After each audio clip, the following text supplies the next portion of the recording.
Assalamualaikum. Waalaikumsalam warahmatullahi wabarakatuh. Salam kenal Pak Ustadz. Salam kenal juga. Saya dari Saudi Arah Bima. Ada orang sholat 60 tahun, tidak ada satupun sholatnya yang diterima karena mereka tidak meluruskan ruku dan sujud. Ruku dan sujud yang bagaimana yang benar itu Pak Ustadz Somad?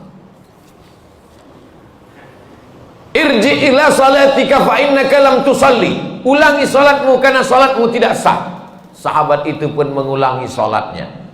Irji ila salatika fa innaka lam tusalli. Ulangi salatmu karena salatmu tidak sah. Sahabat itu pun mengulangi salatnya.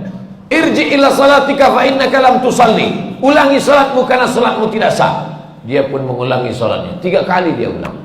Akhirnya setelah dia ulang 3 kali, gimana yang benar itu ya Rasulullah? Kata Nabi, hatta tatma'inna raki'an. Kalau kau rukuknya tumakninah. Makna tumakninah 2. Yang pertama, ada tempo tenggat waktunya. Seminim-minimnya rukuk 1 kali tasbih. Subhana rabbiyal azimi wa bihamdih.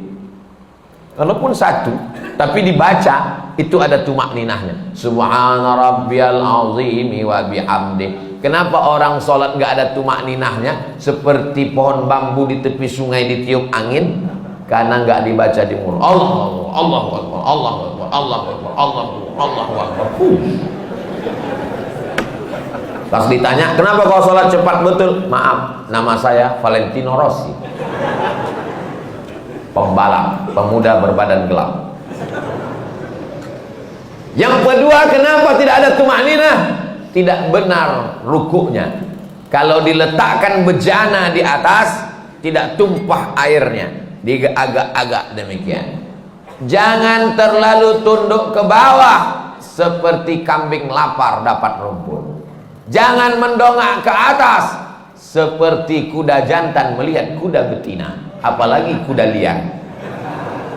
Maka dia harus diagak-agak, dikira-kira. Jadi makna tumakninah 2, gerakannya dan waktunya.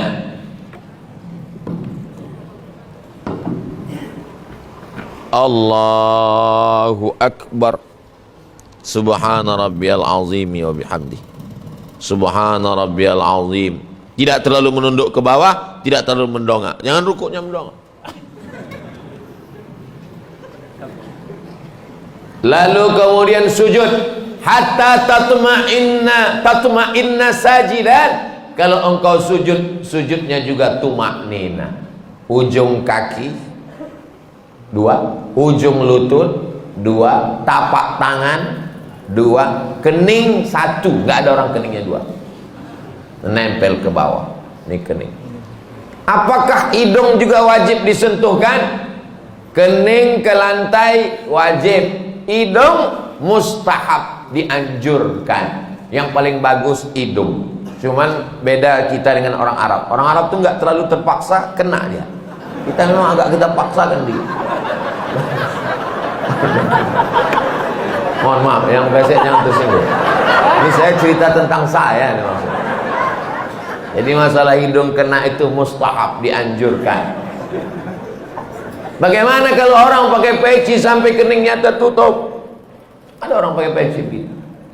Makanya sebagian orang kadang kalau mau sholat dinaikkannya ke atas. Supaya apa? Supaya menempel ke bawah. Afdalnya demikian. Bagaimana kalau ada orang keningnya tertutup?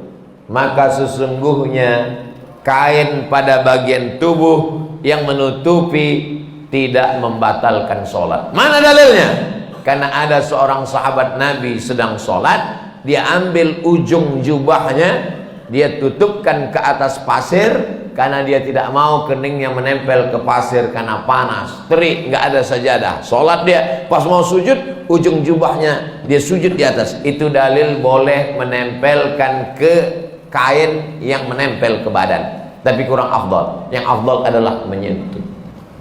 Begitu yang diajarkan Nabi.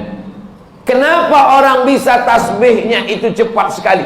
karena tidak diucapkan di mulut. Kalau diucapkan di mulut pasti pelan. Subhana rabbiyal a'la wa bihamdi, subhana rabbiyal a'la, subhanakallahumma wa bihamdika. Tasbih kita pelan itu karena diucapkan. Subhanallah, subhanallah, subhanallah, subhanallah. Jadi kalau ada bapak ibu lihat ada orang cepat sekali, itu karena nggak diucapkan. Nggak diucapkan. Bahkan kata Syekh Ali Jum'ah, itu pakai nafas membantu lebih khusyuk diucapkan walaupun sholat zuhur dan asar.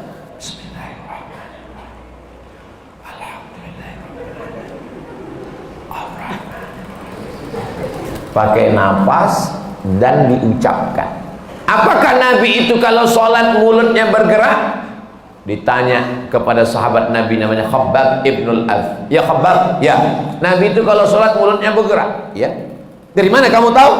Bittirabi lihiyati. Aku lihat jenggot Nabi bergoyang. Kenapa jenggotnya bergoyang? Karena dagu dan rahangnya bergerak. Ini ada orang sholat mulutnya nggak bergerak sama sekali, matanya aja yang bergerak. Sholat apa ini? Ini pertanyaan sederhana, tapi mengkoreksi lagi sholat kita. Yang tidak benar sholatnya karena tidak membaca. Dibaca qiraah itu artinya membaca. Sedangkan orang yang baca mulutnya nggak bergerak itu namanya mutalaah. Itu beda dalam bahasa Arab. Kalau bergerak membaca, makanya qiraatul Fatihah membaca. Bismillahirrahmanirrahim. At-tahiyatul mubarakatus shalawatut thayyibat. Assalamu alayka ayyuhan nabiyyu wa rahmatullahi wa barakatuh. Wassalamu alayna wa ala ibadillahi sholihin. Asyhadu an la ilaha illallah wa asyhadu anna Muhammadan rasulullah. Allahumma shalli ala sayyidina Muhammad wa ala ali sayyidina Muhammad. Sampai fil alamin innaka Hamidum Majid. Allahumma ighfir li ma qaddamtu wa ma akhartu wa ma asraftu wa ma a'lantu wa ma asraftu wa ma anta a'lamu bihi minni antal muqaddim wa antal muakhir. La ilaha illa anta subhanaka inni kuntu minadh dhalimin. Allahumma inni a'udzubika min 'adzabi jahannam wa min 'adzabil qabri wa min fitnatil mahya wal mamat wa min syarri fitnatil masiihid dajjal. Allahumma a'inni 'ala dzikrika wa syukrika wa husni ibadati. Assalamualaikum warahmatullahi. Assalamualaikum warahmatullahi. Tumanina. Kalau tidak ada tumanina, kata Nabi, ulangi sholatmu karena sholatmu tidak sah. Mari kita jaga sholat kita lagi insyaallah. Jangan menjadi pencuri sholat. Bagaimana pencuri sholat? Karena tidak lengkap rukunnya, syarat-syaratnya menurut pandangan ulama fikih. Ada orang sekarang ketika ditanya, kamu sholatnya kok cepat sekali, nggak lengkap. Yang penting hati kita. Ini orang tidak belajar fikih, nggak ngaji. Dan orang seperti ini tidak ada di Bima. Dulu pernah ada tapi sudah meninggal.